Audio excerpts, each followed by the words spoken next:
샬롬, 주님의 평강을 전합니다. 오늘로서 10월이 벌써 끝자락이래요. 내일부터는 또 11월이 시작되죠. 새롭게 시작되는 11월에 깊어가는 가을과 함께 여러분의 신앙이 더욱더 성숙되어지고 소망하는 모든 것들에 풍성한 결실을 얻기를 주님의 이름으로 축복합니다. 오늘은 종교개혁주일로 지키고 있고요. 504주년 종교개혁주일로 지킵니다. 여러분들 보도를 통해 아시겠지만은 이제 11월부터는 위드코너라고 접어들게 되지요. 이에 발맞추어 우리 교회도 11월 둘째 주 14일부터는 얼굴을 마주하는 대면 예배로 전환할 예정입니다. 그동안 몇 번 시도하다가 예기치 않은 그런 여러 가지 확진자가 늘어나서 연기가 됐는데 더 이상은 미루지 않아도 될 것 같습니다. 그래서 우리가 11월 14일부터는 우리 교우님들 얼굴을 보면서 하나님께 그동안 지켜주신 하나님께 감사의 예배를 드리기를 소망합니다. 주변을 힐끗힐끗 살피며 예루살렘 성문을 빠져나온 한 사내가 빠른 걸음으로 동료들이 있는 베다니 마을로 향하고 있었습니다. 동료들에게는 음식을 구한다는 핑계로 빠져나온 그는 방금 전 예루살렘 성전에서 사내들인 공의 관계자들을 만나고 오는 길이었습니다. 걸으면서 그는 조금 전 사내들인 사람과 주고받은 대화를 곱씹어 보게 됩니다. 아니, 그 말이 진심인가? 네. 좋다. 일단은 은 30이다. 받아두거라. 사내들인 관계자가 옆에 부하에게 눈치채를 하자 부하 한 사람이 은 30을 세어서 그 사내에게 전달합니다. 군중들이 없을 때 기별을 해주면 바로 예수를 체포하겠다. 그런데 밤에 예수의 얼굴을 못 알아볼 수도 있을 것 같은데 자네가 신호를 따로 주면 좋겠는데. 네, 제가 예수의 얼굴에 입을 맞추겠습니다. 그때 실행하시면 될 것 같습니다. 아주 좋은 방법이야. 예수의 제자가 이렇게 직접 우리를 찾아와 협조해 줄 줄은 정말 꿈에도 몰랐는걸. 이건 필시 하나님께서 사람들을 선정하는 예수를 처단하라는 신의 뜻이 아니고서야 이럴 수가 있겠는가. 밤길을 걸어가는 이 사내가 누구일까요? 이미 눈치채셨을 거예요. 예수의 제자, 예수님의 제자 가롯 유다였습니다. 그는 자신의 결단이 유대 민족을 살릴 수 있는 최고의 방법이라 확신하고 있었습니다. 이런 시도만이 유대 나라가 로마의 압제에서 벗어나 독립할 수 있는 길이라 그는 믿고 있었던 것이지요. 그래, 스승께서 당신의 신적 능력만 발휘해 주신다면 로마 군대는 다 쫓겨나갈 수 있어. 선생님이 누구야? 물고기 2마리와 보리떡 5개로 5,000명을 먹이신 분이야. 풍랑이는 파도를 걷는 분이고 파도를 잠잠케도 하셨잖아. 그분은 못 고치는 질병이 지금까지 하나도 없으셨어. 죽은 자도 살리시는 분이잖아. 그래, 그분의 능력이라면 충분해. 그분의 신적 능력만이 로마의 식민 지하에서 벗어날 수 있는 유일한 방법이야. 지금이야 섭섭하시겠지만은 나중에 일이 잘 풀리면 선생님께서도 나의 이런 행동을 이해해 주실 거야. 동료들도 오히려 잘했다고 나를 칭찬해 줄 거야. 그럼 그렇고 말고. 이렇게 자신에게 위로를 하면서 그는 베다니 마을로 향했습니다. 바로 이러한 이유가 가룟 유다로 하여금 3년간 따라다녔던 스승 예수님을 유대의 종교 지도자에게 팔아버린 이유라고 학자들은 주장하고 있지요.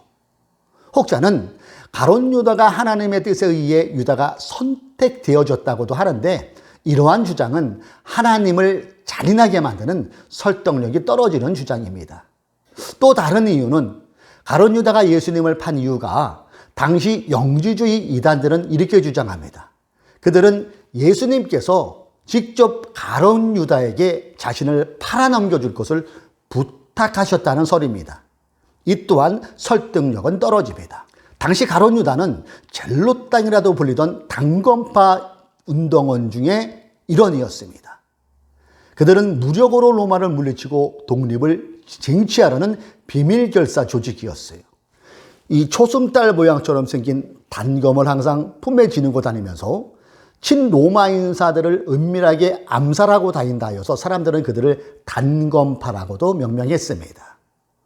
누가복음은 가룟 유다가 예수님을 팔기 전에 그 마음에 사단이 들어갔고 그때부터 주님을 팔 궁리를 하기 시작했다고 기록하고 있습니다.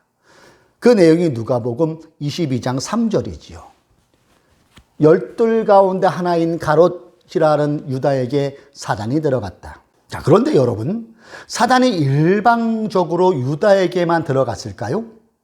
나머지 11명의 제자들에게는 안 들어가고 유독 가롯 유다에게만 들어간 걸까요?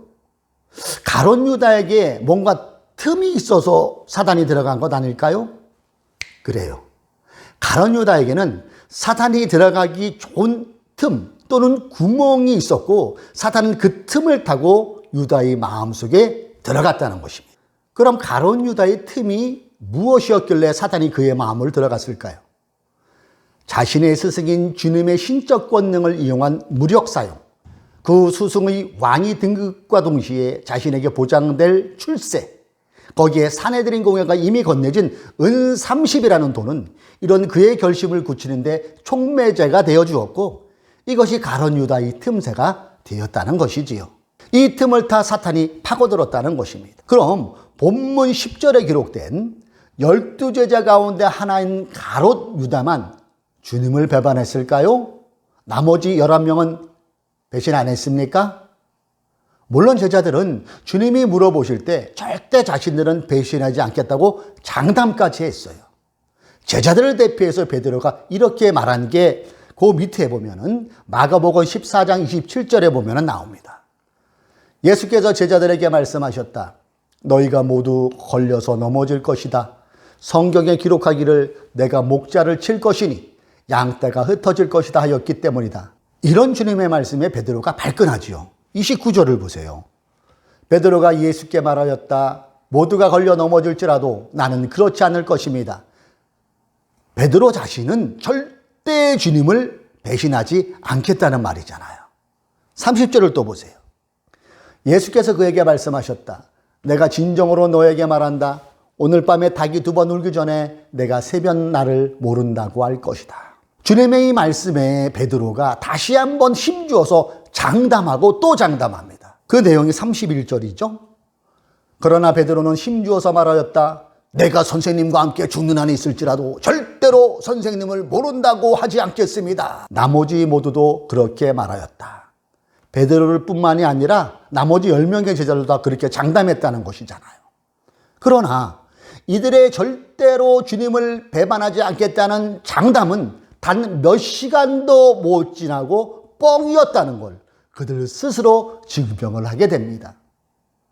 겟세마네 동산으로 사람들이 예수님을 잡으러 오니까 다들 걸음만 살려라 하고 도망가 버려요. 그 중에 어느 제자는 얼마나 급했으면 발가벗고 도망쳤다고 성경은 기록하고 있잖아요. 베드로는 자신은 절대로 주님을 배반하지 않겠다고 장담을 했지만 짧은 이 시간에 그는 주님을 무려 3번씩이나 부인합니다.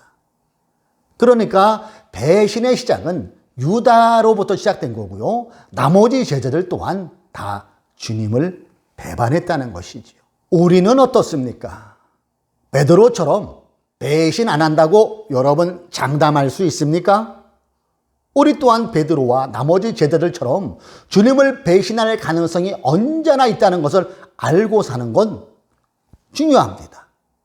배신의 가능성을 우리가 인정하고 살 때 오히려 배신의 순간에 배신을 안 할 수 있다는 것입니다. 겨울에 차를 몰고 도로를 주행하다 보면 그늘진 곳에는 빙판이 있어요. 그래서 자주 사고가 나니까 그 지역에 가면 빙판길 조심이라는 푯말이 이렇게 붙어 있는 경우가 있습니다. 이 빙판길 조심이라는 푯말을 보고 미리 속도를 줄이고 서행 운전을 하면 사고를 방지할 수 있는 것처럼 우리 또한 베드로처럼 언제든지 주님을 배신할 가능성이 있는 연약한 존재라는 사실을 받아들이고 사는 사람은 모든 일에 주의할 수 있고 조심함으로 주님을 배신하지 않는 삶을 살아갈 수 있다는 것입니다. 그렇다면 우리가 신앙생활을 하면서 조심할 것이 무엇일까요? 저는 그것을 틈새라고 말하고 싶어요. 구멍 또는 보이지 않는 틈새. 가롯 유다가 주님의 신적 권능을 일용한 무력 사용, 스승의 왕이 된 것과 동시에 자신에게 다가올 출세길, 거기에 따를 부귀영화가 사탄이 들어오는 틈새가 되어 주었던 것처럼 악한 원수마귀 사탄은 지금도 여전히 그 사람의 내면에 있는 틈을 비집고 들어온다는 사실을 우리는 잊지 말아야 할 것입니다. 그리고 그 틈은 눈에 보이면 되는데 눈에 보이지 않는 게 문제겠죠. 유형이 아닌 무형의 틈이지요. 그렇기 때문에 우리는 언제나 조심하고 또 조심해야 한다는 것일 것입니다. 고린도전서 10장 12절의 말씀이에요. 그러므로 서 있다고 생각하는 사람은 넘어지지 않도록 조심하십시오. 아멘. 늘 조심해야 된다는 얘기죠. 70년대 우리나라는 거의 다가 가정마다 연탄을 사용하던 때였습니다. 서울에서 살던 한 자매가 지금 우리가 살고 있는 강릉의 관동대학교로 유학을 내려왔어요. 그때는 지금처럼 기숙사 시설이 안 되었던 때에 된 것 같아요. 이 자매가 어머니 박집사님과 함께 자취방을 구하러 내려와서 자취방을 구했어요. 그래서 첫날은 어머니와 함께 그 자취방에서 함께 자게 되었습니다. 때가 그때는 2월인지라 연탄을 뗄 시기였지요. 다음날 오전 10시가 돼도 인기척이 없자 주인 할머니가 무슨 일인가 하고 문을 열고 들어가 봤는데 세상에 이미 엄마와 딸은 이 세상 사람이 아니었어요. 밤새 연탄가스가 문틈새로 스며들었고 연탄가스를 맞은 두 모녀는 싸늘한 시체가 되어버리고 만 거예요. 당시 초등학생이었던 제가 같은 교회를 다니고 있었는데 이 소식을 접하면서 연탄가스가 정말 무서운 거구나를 그때 절감했던 기억이 지금도 생생해요. 눈으로 연탄가스를 발견할 수 있었다면 그 두 모녀는 귀한 생명을 잃지 않았을 것입니다. 틈새만 잘 막았어도 이런 안타까운 일은 막을 수 있었을 것입니다. 이처럼 사탄은 지금도 인간의 연약한 틈을 파고든다는 것을 우리는 절대 잊지 말아야 할 것입니다. 베드로전서 5장 8절의 말씀에서 근신하라 깨어라 너희 대적 마귀가 우는 사자같이 두루 다니며 삼킬 자를 찾는다고 경고하고 있습니다. 사람은 누구에게나 사탄이 좋아하는 틈을 한두 가지씩은 다 가지고 있는 것 같아요. 어떤 사람에는 이성, 또 어떤 사람에는 돈, 명예, 인기 뭐 이런 것들 등의 유난히 약한 부분이 있어요. 이게 틈새가 되는데 이 틈을 사탄이 비집고 들어오는 통로가 될 수 있으며 이 틈새로 인하여 우리 또한 가룟 유다처럼 예수님의 제자들처럼 주님을 배신할 가능성 또한 있다는 것을 우리는 알아야 되겠습니다. 이 시점에서 또 한 번 또 질문을 합니다. 정말 여러분은 주님을 배신하지 않을 거라고 장담할 수 있습니까? 오늘은 종교개혁 504주년을 맞이하는 주일입니다. 504년 전에 마르틴 루터가 비텐베르크 성당 정문에 붙인 95개 주에 달하는 반박문이 종교개혁의 불길을 활활 타오르게 했습니다. 주 313년경 콘스탄틴 황제의 기독교 공인은 음지에서 박해받던 기독교를 양지로 나오게 하는 역할을 해주었고 궁핍이 풍요로 바뀌어져 가면서 가톨릭 사제들에게 이성에 대한 욕망, 돈에 대한 욕망, 권력에 대한 욕망의 틈새가 서서히 생겨나기 시작했습니다. 그리고 사탄은 이때다 싶어 가룟 유다의 틈을 타고 들어온 것처럼 로마 가톨릭 사자들에게도 들어와 기독교의 복음을 왜곡시켰고 하나님의 뜻을 변형시키는 엄청난 제약을 자행하기 시작했습니다. 이렇게 수백 년간 이어져 온 로마 가톨릭의 복음 왜곡은 면죄부를 비롯한 하나님을 향한 배신을 거리낌 없이 행사하던 시대에 마르틴 루터는 진리의 말씀을 기초로 한 오직 성경, 오직 믿음, 오직 은혜로 하나님에 대한 배신의 일을 돌려놓자는 게 종교개혁의 핵심이었습니다. 이제 종교개혁이 일어난 지 504년이 지난 지금 개신교의 후예들이라고 말하는 우리는 지금 어떠합니까? 또 한 번 묻습니다. 당신은 가룟 유다처럼 베드로를 비롯한 주님의 제자들처럼 종교개혁 전에 로마 가톨릭 사자들이 주님을 향한 배신 행위를 절대 안 할 수 있다고 장담할 수 있습니까? 저는 감히 장담은 못할 것 같아요. 여러분은 어떠세요? 연약한 인간인 이상엔 그 누구도 주님을 배신하지 않을 자신이 있다고 장담할 사람은 아무도 없을 것입니다. 그렇다면 주님을 배신하지 않을 방법은 아예 없는 걸까요? 방법이 있더라고요. 제가 좀 전에 소개해드렸던 그 자취방, 그 자취방에서 연탄가스 사망사고가 난 다음에 그 자취집 주인이 서둘러 업자를 부르더라고요. 그 전문업자가 와서 연탄가스가 새어 들어가는 틈새를 면밀히 살피려니 그 틈을 메꾸는 공사를 했고요. 그 이후에는 그 자취방에 연탄가스가 새는 일은 없게 되었습니다. 바로 이거죠. 틈새 메꾸기. 신앙인에게 틈새 메꾸기는 뭘까요? 이 말씀이죠. 기도죠. 예배죠. 목사님은 또 예배 말씀 기도 또 얘기하시구나. 그런데 여러분, 예배 말씀 기도가 우리를 살리는 거고 바로 이것이 악한 사탄 마귀의 공격을 막아낼 수 있는 최고의 방법이기 때문에 늘 강조하는 거예요. 예배, 기도, 말씀, 기도, 예배. 이것의 반복. 이 말씀을 읽고 깊게 묵상하고 삶에 적용하면서 늘 그분의 뜻이 우리의 심령을 덮고 있을 때 사탄이 들어오는 틈은 메꾸어지게 된다는 것입니다. 또한 형식적이나 건성이 아닌 집중하는 기도, 영과 진정으로 하나님을 경배하는 예배, 이렇게 말씀과 기도와 예배는 저와 여러분을 성령 충만한 사람으로 무장해 줍니다. 우리가 성령으로 충만할 때 이성의 유혹이라는 틈새가, 돈에 대한 욕망이라는 틈새가, 좌절과 우울의 틈새가 메꿔지게 되고 막아지게 되고 사탄이 감히 틈타지 못하는 굳건한 신앙인이 될 수 있다는 것을 믿으시기 바랍니다. 코로나19로 우리는 그동안 오랜 시간 비대면 예배를 드려왔습니다. 여러분, 비대면 예배를 통해 우리가 확실하게 알게 된 것 한 가지는 무소부재의 하나님을 알게 되었다는 것 아닐까요?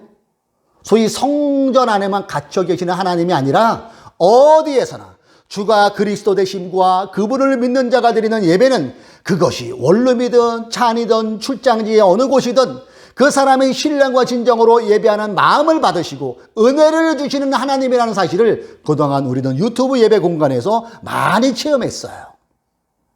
이제 위드 코로나로 접어드는 이 시점에 우리 하늘뜻 푸른 교회도 대면 예배를 다시 드릴 시간이 다가온 것 같습니다. 그동안 우리가 비대면을 통해 어디서나 계시는 하나님을 체험하였다면 이제 다시 대면으로 전환하는 예배를 통하여서는 어디에나 계시는 그 위대한 하나님을 함께 모여 서로의 눈빛을 교감하고 숨소리를 공유하며 살아계신 하나님을 예배하는 대면 예배가 되기를 주님의 이름으로 소망합니다. 사랑하는 성도 여러분, 이제 함께 모여 전심으로 이 말씀을 읽고 전심을 담은 기도를 드리고 영과 진리로 하나님을 예배합시다. 이렇게 우리가 말씀과 기도와 예배를 통하여 성령의 충만함을 받아 우리도 모르는 사이에 벌어진 마음의 틈에 예수 그리스도의 보혈이 발라질 때 가룟 유다에게 들어갔던 사단은 한 길로 왔다가 7길로 도망가며 가룟 유다처럼 주님을 배반하는 자가 되지 않을 것입니다. 그러므로 종교개혁 504주년을 맞이하는 오늘 저와 여러분은 가룟 유다의 배신이 아닌 끝까지 주님이 걸어가신 이 길을 따라가는 충신이 되기를, 배신의 사람이 아닌 충신의 사람이 되기를 주님의 이름으로 축복합니다.